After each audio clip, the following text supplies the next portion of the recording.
Hey everybody, good morning.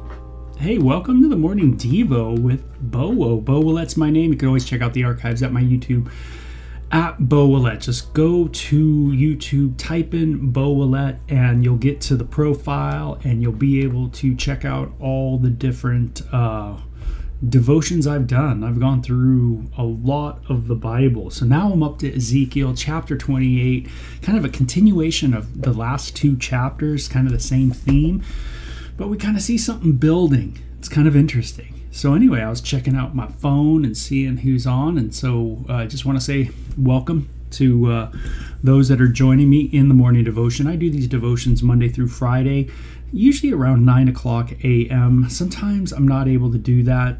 Sometimes I got some work, so I'm out early and I can't get in, but I try to keep it pretty consistent anyway, as much as I can, believe me. So Ezekiel 28 today. And for those that are new, welcome. I just go through the Bible in my devotions. It's kind of a thing I've always done, but growing up very secular, very progressive, very atheistic, out in Southern California, I didn't grow up with the Bible. So when I read the Bible, I read from the beginning and I just went and then it helped answer so many questions. A lot of people, I think, have questions that the reason why they don't have answers to them, biblically that is because they just haven't read through the Bible.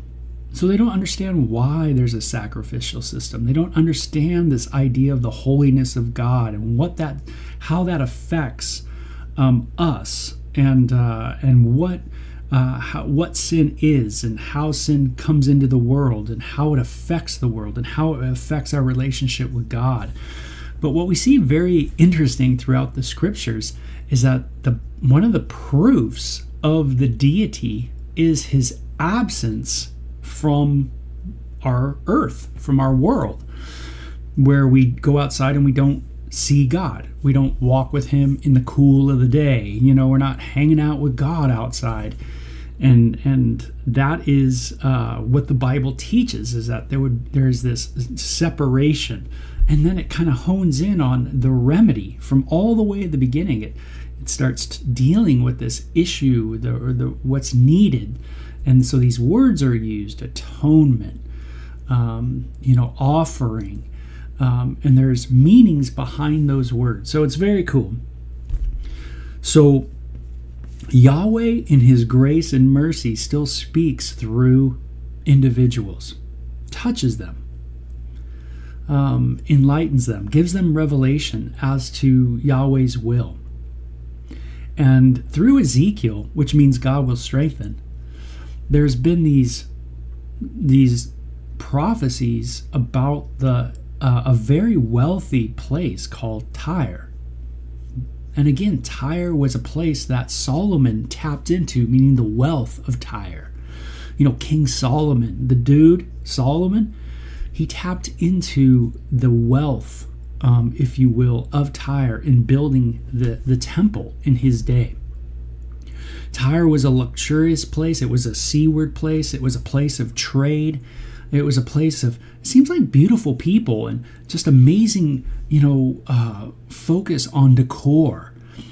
And yet we see it kind of put all of its, all of its marbles in the same basket.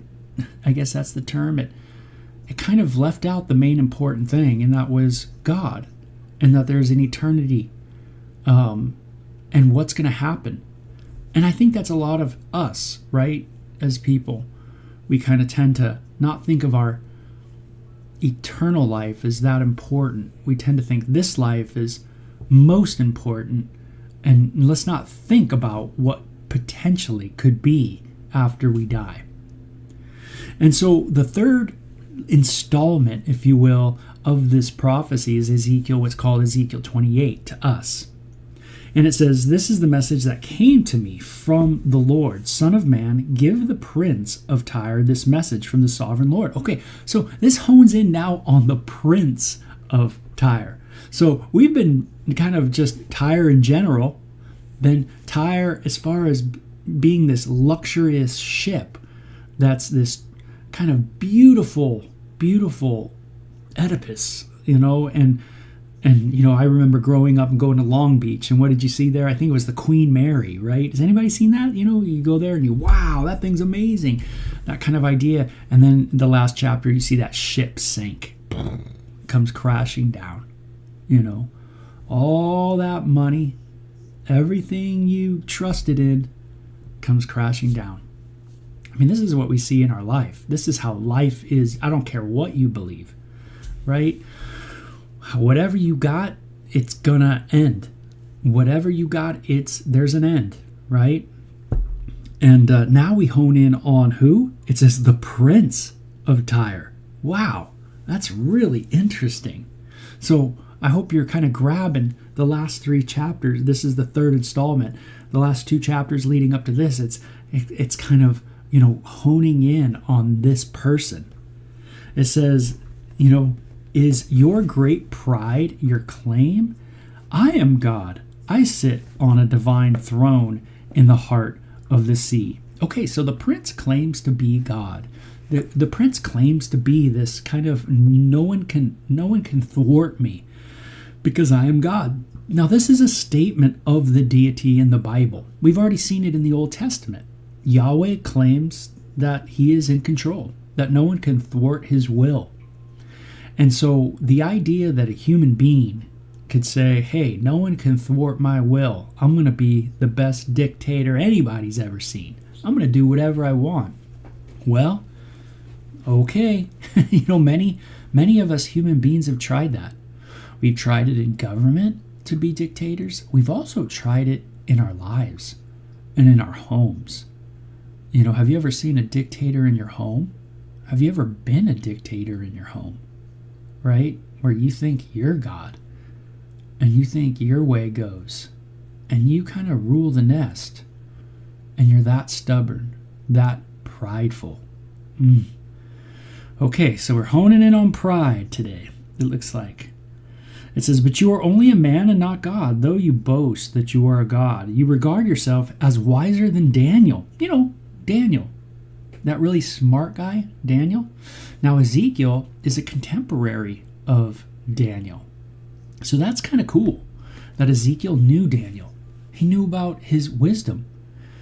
And that's pretty exciting to know. Daniel seemed to be a guy that, wasn't kind of the boastful guy himself, but people tend to talk about Daniel and what Yahweh was doing through him. I kind of like that, Do people go, hey, man, I like what God's doing through that guy or that girl? You know what I mean? Is God doing something through your life that people go, man, that's That's awesome. You know, that's really cool. You know, or do we get envious that God's using people? You know, I'm envious that, oh man, God's using them and not me, you know, kind of thing. Or, hey, why don't you just step out in faith in your area? Whatever your area is, maybe take a step, you know, whatever it is. You know, my mom, she used to write letters to people. I'm talking snail mail letters, right? And that was to just be used by God. Sometimes when your body can't do much, you still want to be used by God, so you find avenues to do so. Man, I thank God for that example. That's how Ezekiel's talking about Daniel. Thank God for that guy's example. But you think you're wiser than Daniel? And you think no secret is hidden from you? With your wisdom and understanding, you have amassed great wealth, gold and silver for your treasuries. Yes, your wisdom has made you very rich, and your riches have made you very proud. Ugh. Ooh, that's tough, right? Riches make you proud. Now, check this out. In the New Testament, I'm reminded that it says knowledge puffs up, but love, what? Edifies. Isn't that amazing? That even knowledge, the richness of knowledge, can puff me up, can make me think I got it together. That somehow I'm more knowledgeable than Daniel, right? I'm more knowledgeable than those other people. I really got it, you know. But what has the knowledge really done? What has all the book reading really gotten you? Well, maybe it's gotten you prideful. Just maybe. So it talks about riches, financial, you know, monetary riches. You know, that they got the prince. They kind of brought that prince to the place of thinking he is untouchable. No one can touch me. Oh yeah, you know, you're touchable. We all are. And it says, I will bring against you a foreign army, the terror of the nations. They will draw the swords against your marvelous wisdom and defile your splendor. Hey, an army's coming in. That Babylonian crew that's going to take out Jerusalem, it's coming your way. You be prepared. Your splendor will go down. You know, all the beauty that we see fades, right? You know, I remember growing up, I was super influenced by bands. You know, just a product of my culture. And I still have songs in my head. I'm sure you do too. And every now and then you'll hear a pastor quote, you know, some old band, right? Well, I like to quote old bands too. You know, and my old bands are a little different though. You know, Metallica was one of my old bands. You know, that's how I learned some of the Bible ideas before I even knew there was a Bible, right? And listening to them play songs like the Four Horsemen or Creeping Death about Pharaoh and Egypt and the Hebrews. And I didn't know anything about those things, but they wrote about them, and which was interesting, just on a couple songs, right? And you might be going, I never heard any of those songs. But one of their songs said, life just seems to fade away. And then if you know the lyrics, you'll sing the rest, right? But yeah, life just seems to fade away. And that's what Yahweh's saying to the king of Tyre. Yeah, it's going to fade. Your splendor's going to fade. The beauty's going to fade. The decor, the home, everything, the tile, the formica that you just got, the amazing car that you just purchased, you know, your amazing, you know, whatever you did to your body, you know, it's all going to fade, right? And that's what people forget, is that it is all going to fade. And when you lose sight of that, we can become quite the prideful crew. And it says, they will bring you down to the pit, and you will die in the heart of the sea, pierced by many wounds. Will you then boast, I am a god? To those who kill you, to them, you will be no god, but merely a man. You will die like an outcast at the hands of foreigners. I, the sovereign Lord, have spoken. Then this further message came from the Lord. Son of man, sing his funeral song for the king of Tyre. Give him this message to the sovereign Lord. You were the model of perfection. This is a song, another funeral song. I think it's the third funeral song to Tyre. So this one goes like this. Now, I got to sneeze because I've been dealing with just, allergies and just the sinus thing forever. So if I have to go away to sneeze, don't, be bummed at me. I'm just dealing with it. Now, it says, you were the model of perfection. This is how the song goes. Full of wisdom and exquisite in beauty. Oh, man, you were amazing. It says, you were in Eden, the garden of God. Your clothing was adorned with every precious stone, red carnelian, pale green peridot, white moonstone, blue, green, beryl, oxen, green jasper, blue lapis, lazuli, turquoise, and emerald, all beautifully crafted for you and set in the finest gold. Man, there's a lot of stones there. How many is there? Gosh, it says red, green, white, blue, ox, green, blue lapis, turquoise, emerald. So we got, I think, 9 going. This is all beautifully crafted for you and set in the finest gold. So this is a beautiful model of perfection person. All of a sudden, the song, though, like a lot of songs, they start kind of going in directions that kind of trip us out a little bit. That's the beauty of lyrics. That sometimes they're being written about something or someone in kind of a metaphorical way, and you have to think about it. So this person is seen in the Garden of Eden. A model of perfection, full of wisdom, beautiful, adorned with beauty. All these stones capsulized in gold. It says they were given to you on the day you were created. So a created being in Eden, very beautiful, stone-like creature, in gold, whatever that is. And it says that this person was created. So very interesting. Now it says, I ordained and anointed you as the mighty angelic guardian. You had access to the holy mountain of God and walked among the stones of fire. Again, this idea of the holy mountain of God, which is a theme throughout the Bible. Yahweh tends to have a place on the earth, like an epicenter. And it's interesting, this Eden has another created being in it. This one who is called, kind of in this translation, the mighty angelic guardian, right? And it says that they had access to this holy mountain of God. And they walked among the stones of fire. Interesting. It says in the Bible, our God is a consuming fire.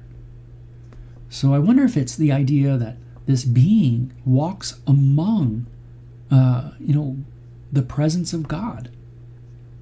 And it says, you were blameless in all you did from the day you were created until the day evil was found in you. Interesting. A person in Eden, beautiful, created, angelic-like servant of God, and evil is found in this being. And it says, we start kind of building up. Who is it? Who is it? Who is this? Right? And it says, your rich commerce led you to violence and you sinned. So I banished you in disgrace. It's relationship. It's commerce. Commerce is this idea of a give and take, right? Some kind of relationship, until the day evil was found in you. Your rich commerce led you to violence and you sinned. You did something violent. You went against. You broke through, I find that in my own life too, where sometimes things say, don't go, and I tend to go. That's called transgression.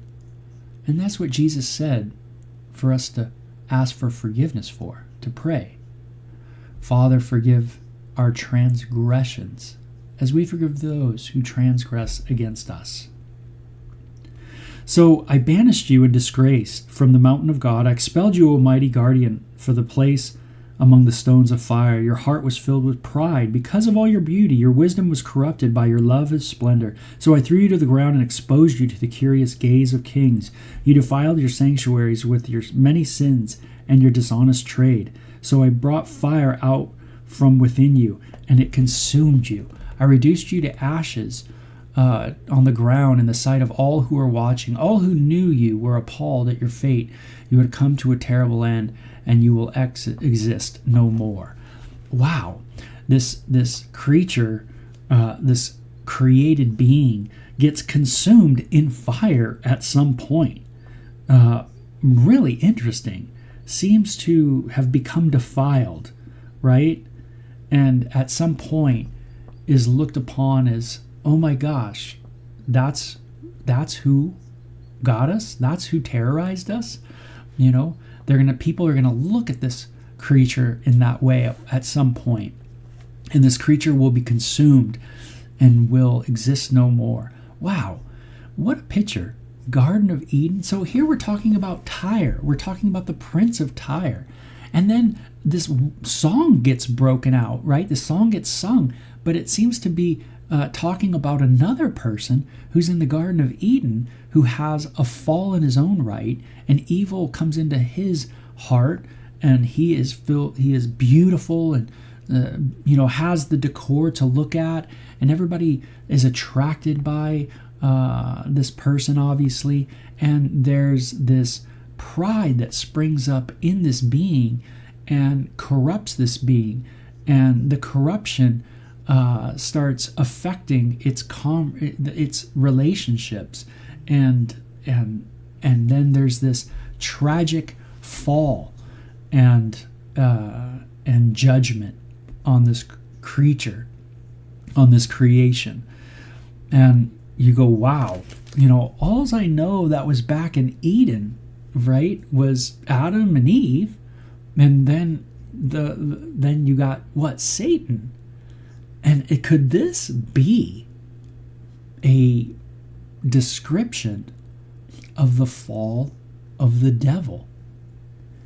Now, if you compare this with that passage we read in Isaiah, I think it was chapter 14, man, there's some really interesting parallels there of how these prophets would speak of a particular person and place, and then at times they would break into some kind of metaphorical, it seems like it's talking about someone else, and that it's not really a metaphor.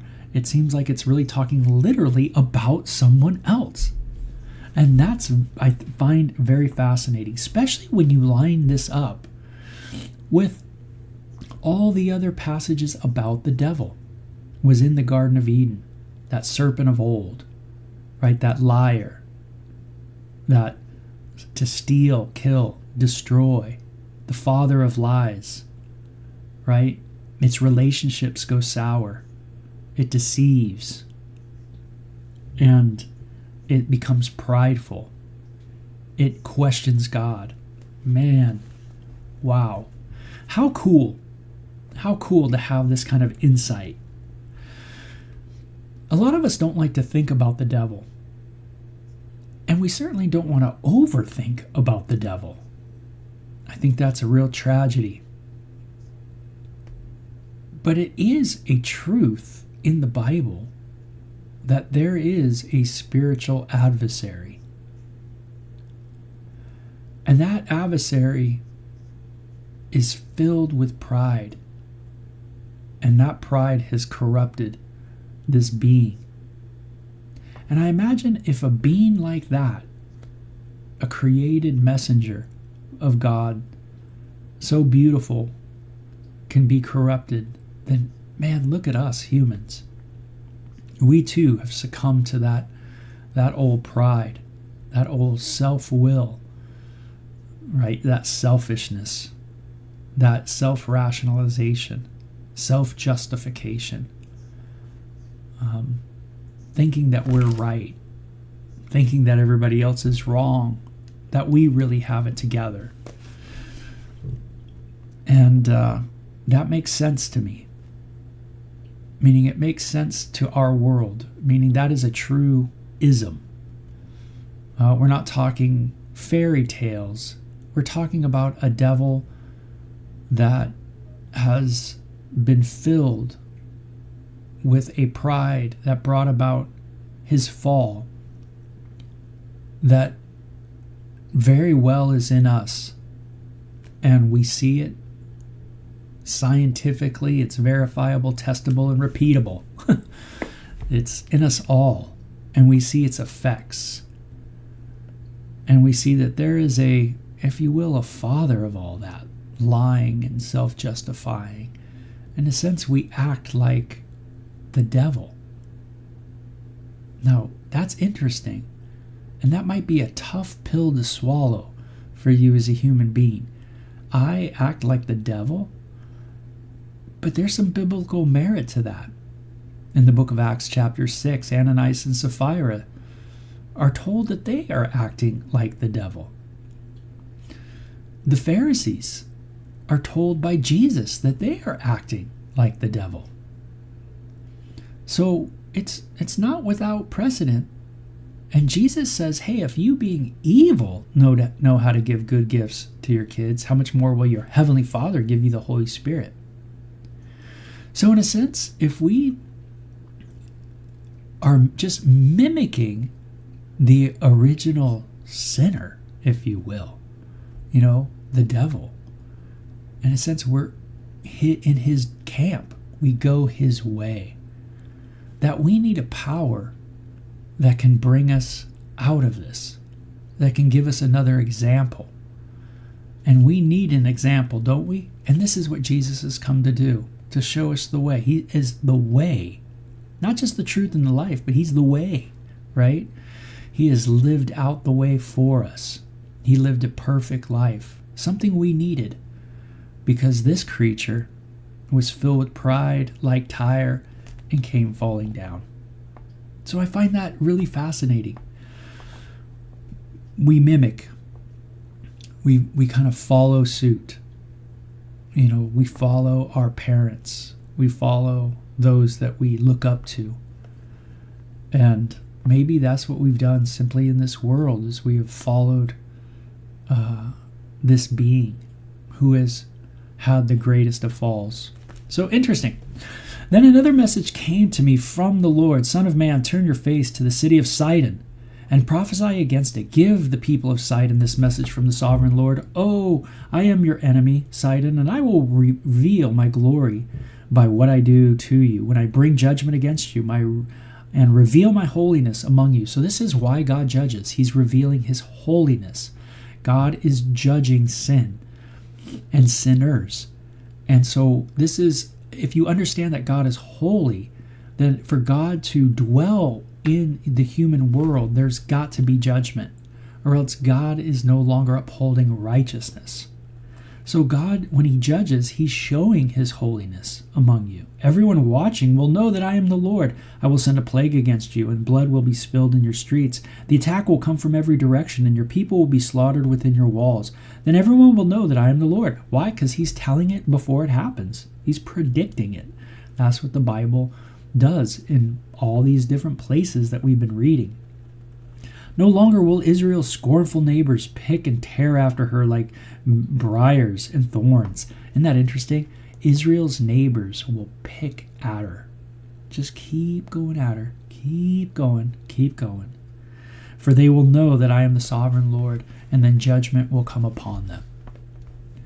And it says, this is what the sovereign Lord says. The people of Israel will again live in their own land, a land I gave my servant Jacob, for I will gather them from the distant lands where I have scattered them, and will reveal to the nations of the world my holiness among my people. They will live safely in Israel and build homes and plant vineyards. And when I punish the neighboring nations that treated them with contempt, they will know that I am the Lord their God. So there's going to come a time where Israel will come back into the land. They will be dwelling in their country, and people will be hating them all over. And then Israel will go after them, and there will be a judgment of the nations by Yahweh. And they will know that there is the true and living God. We see little moments of this, I think, in our world today. Very relevant, don't get me wrong. But I think even in the future, we're going to see something greater go on. And Yahweh will do a work of judging the people who have come against Israel once again and have tried to demolish them and wipe them out, and Yahweh will come to their rescue. And people will finally realize that this is the true and living God they're dealing with. It makes sense too. People always want to, get rid of Israel. And that's sad. I never thought I would say that in my lifetime. But just in my 52 years of the earth, we've gone from, not much anti-Semitism to a lot, right? To quite a bit. And it's amazing how a lot of people just don't like Israel because of Israel's relationship with Yahweh. And when you think of Israel, you have to think of who? God. And that can be very convicting to people who don't want to deal with it or want to ignore it. So, yeah, very relevant passage. So pride, that's the big thing with this idea of Tyre, is this idea of pride. And it really hones in on, if you will, the one who has fallen greatly because of his pride, the devil. And how has pride affected me? How does it affect me? In what ways does it show itself in my world? Something for me to ponder today in my devotion to God.